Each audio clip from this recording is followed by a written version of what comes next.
3, 2, 1...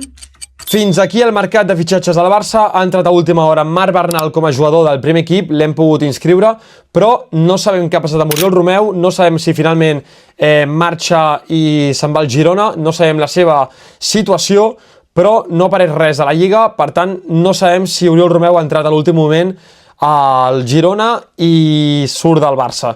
De moment, el que sabem que ha passat avui és que Héctor Fort ha marxat cedit a l'Elx, com va fer fa uns dies Iñaki Peña. Els dos jugadors del Barça estaran una temporada cedits a l'Elx i l'any que ve tornaran a estar al Barça.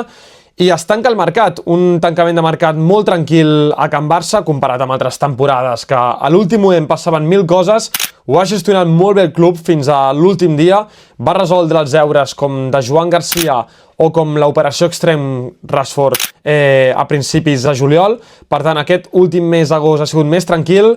Fermín s'ha quedat al Barça i, per tant, el tancament de mercat al Barça molt tranquil i, com us comentava, l'operació de Marc Bernal ha sigut l'última que ha entrat a la Lliga, que estic veient ara mateix, i ningú moviment més. El tema de Bardaghi, tema important, està inscrit com a fitxa del filial, però tindrà dinàmica de primer equip i estarà contra el València. Així que, quan aprovin l'aval de la directiva, Bardaghi ja podrà ser jugador del primer equip.